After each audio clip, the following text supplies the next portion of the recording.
Student, मैंने आपके लिए एक क्वेश्चन लिख दिया है। आपने एक टॉपिक किया था रियल एंड एपरेंट डेप्थ, ये उसी पर बेस्ड न्यूमेरिकल है। उसमें आपका शिफ्ट था d equal to T into 1-1/म्यू। इस क्वेश्चन में क्या दिया हुआ है, एक कंटेनर है। इस तरह से कंटेनर का जो बॉटम है, the bottom of a container is 4 centimetre thick glass slab. ये बॉटम है 4 सेंटीमीटर और ये ग्लास से बना हुआ है और इसका रिफ्रैक्टिव इंडेक्स है 1.5। मैं μ1 लिख देता हूं इसको, ओके, और इसको मैं t1 लिख देता हूं 4 सेंटीमीटर को। अब आगे कहता है इस कंटेनर में दो इमिसिबल लिक्विड है, इमिसिबल जो एक दूसरे के साथ मिक्स नहीं होंगे, A एंड B।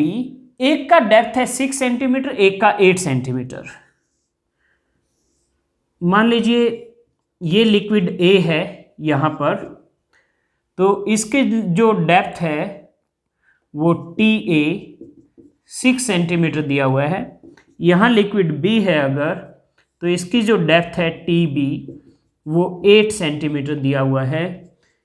A का रिफ्रैक्टिव इंडेक्स 1.4 है, B का 1.3।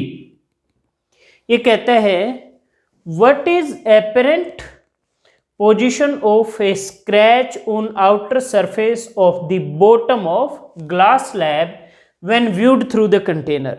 ये कहता है यहां से ऊपर से देखिए और यहां ये जो बॉटम है ना, ये बॉटम, यहां पर एक स्क्रैच है, ये इस तरह से एक स्क्रैच है यहां पर, और इसको यहां से देखोगे आप ऊपर से, तो कहते हैं इसकी एपरेंट पोजीशन क्या होगी, एपरेंट पोजीशन क्या होगी। तो स्टूडेंट इसमें 3 अलग अलग मीडियम है, एक मीडियम, 2 मीडियम, 3 मीडियम। पहला लिक्विड A मीडियम है, दूसरा लिक्विड B मीडियम है और तीसरा ग्लास है। तो टोटल शिफ्ट इन पोजीशन क्या होगी, एक का फॉर्मूला ये है, तो तीनों का टोटल क्या होगा, ये हो जाएगा D1 plus D2 plus D3। D1 क्या होगा, D1 हम इसकी वजह से A की वजह से लिखेंगे, तो ये होगा TA into 1-1/μA। D2 liquid B की वजह से, तो ये होगा आपका TB इंटू 1-1/μB। और D3 होगा ग्लास की वजह से, ये है T1 इंटू 1-1/μ1, T1 इंटू 1-1/μ1। ये वैल्यूज रख दीजिए। TA की वैल्यू 6 है और 1-1/μA प्लस TB की वैल्यू 8, 1-1/μB इज 1.3 प्लस ये है 4 इंटू 1-1/1.5। तो ये आपका आ जाएगा 6 इंटू 1-1/1.4। इसको आप सॉल्व करोगे 1.71 आएगा, प्लस 8 इंटू 1-1/1.3 ये आएगा 1.846। इसको राउंड ऑफ करके 1.85 लिख दीजिए, प्लस 4 इंटू 1-1/1.5 ये आएगा 1.33 और तीनों को आप अब ऐड कर दीजिए, तो ये ऐड करके आ जाता है 4.89 सेंटीमीटर। तो ये होगा shift in position of the scratch 4.89 centimetre. तो ये आपका न्यूमेरिकल कंप्लीट हो गया। ओके, तो अब हम नेक्स्ट न्यूमेरिकल करेंगे।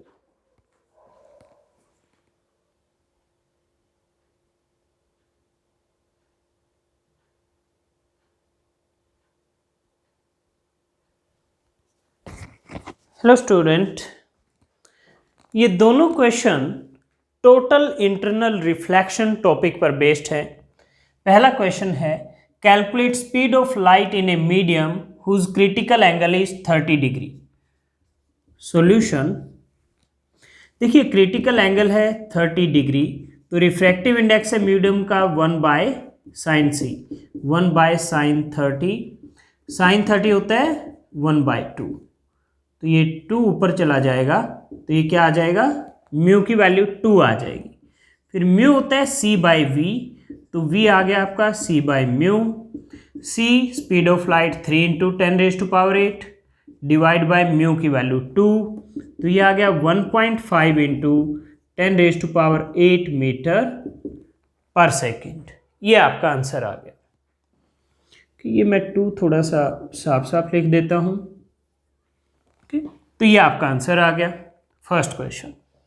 सेकंड क्वेश्चन आप रीड कीजिए।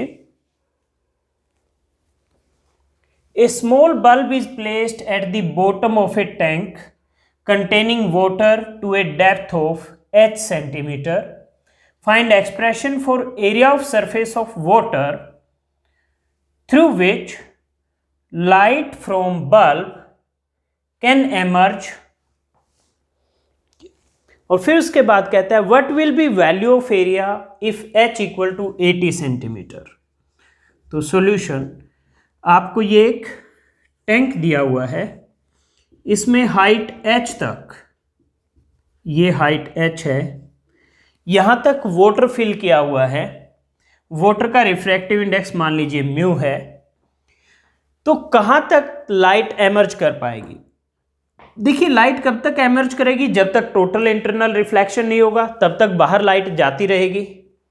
तो और वो कब होगा, जब एंगल ऑफ इंसिडेंस, ये angle of incidence critical angle के इक्वल हो जाएगा, तो क्या होगा, रिफ्रैक्टेड रे इस तरह से ये हो जाएगी, यानी ये एंगल ऑफ रिफ्रैक्शन ये 90 डिग्री होगा। ये रिफ्रैक्टेड रे क्या हो जाएगी, पैरेलल टू वाटर सरफेस, जब angle of incidence critical angle के इक्वल हो। अगर एंगल ऑफ इंसिडेंस इससे भी ज्यादा होगा तो वाटर में वापस रिफ्लेक्ट हो जाएगी रे, तो यानी यहां तक दिखाई देगी। इसी तरह से इधर भी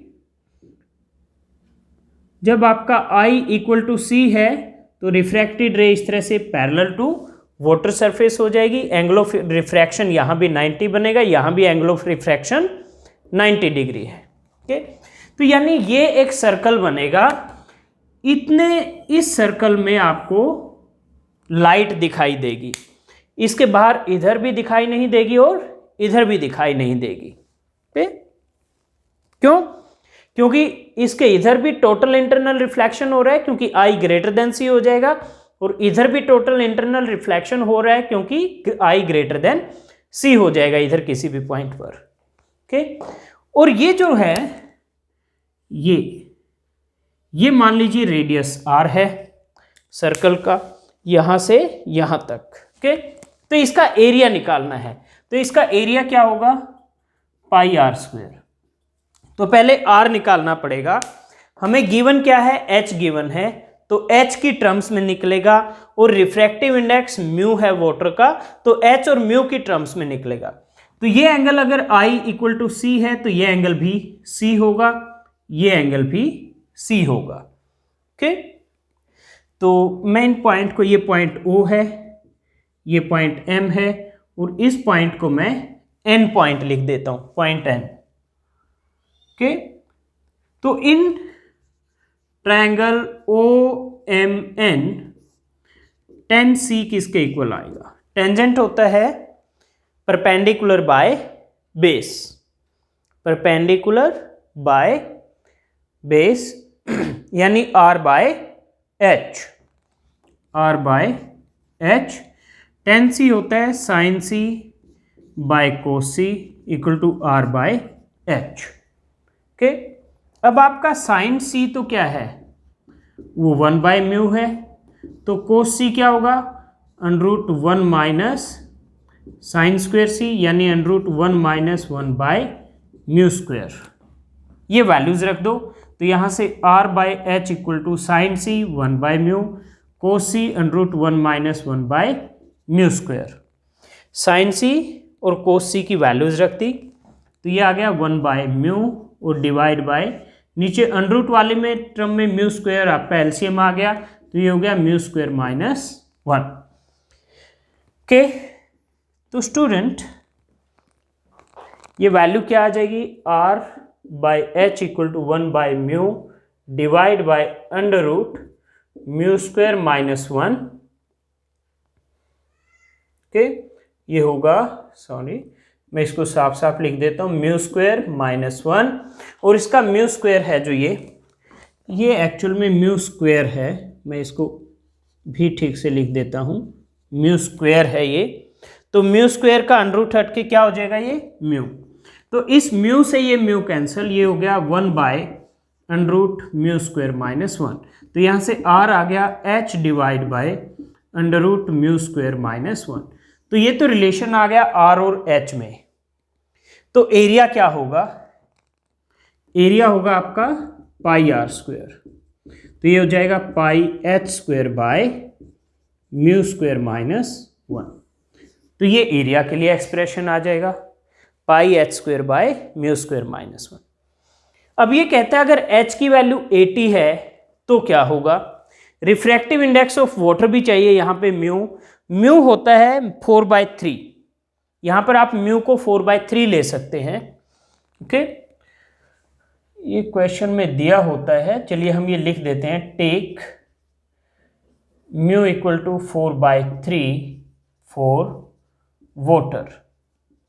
वाटर के लिए जो रिफ्रैक्टिव इंडेक्स है म्यू, वो हम 4/3 लेंगे, h की वैल्यू 80 सेंटीमीटर लेंगे, तो एरिया क्या आएगा। ओके, तो एरिया क्या होगा, पाई की वैल्यू 3.14, h स्क्वायर यानी 80 स्क्वायर डिवाइड बाय 4/3 का स्क्वायर माइनस 1, 4/3 का स्क्वायर माइनस 1। तो ये हो जाएगा 16/9 माइनस 1।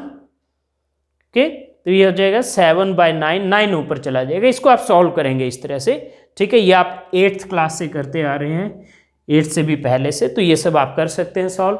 तो इसको सॉल्व करके आपका आंसर आएगा 25837 सेंटीमीटर स्क्वायर। तो म्यू की वैल्यू 4/3 और h की वैल्यू 80 सेंटीमीटर अगर लेंगे तो ये जो सर्कल है रेड मार्क जो मैंने किया हुआ है, इसका एरिया आएगा इतना 25837.7 सेंटीमीटर स्क्वायर। और इसके साथ ही ये न्यूमेरिकल आपका कंप्लीट हो गया।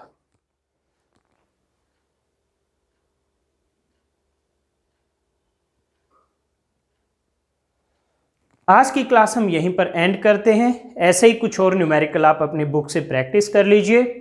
नेक्स्ट क्लास में आपसे मिलते हैं नेक्स्ट टॉपिक के साथ।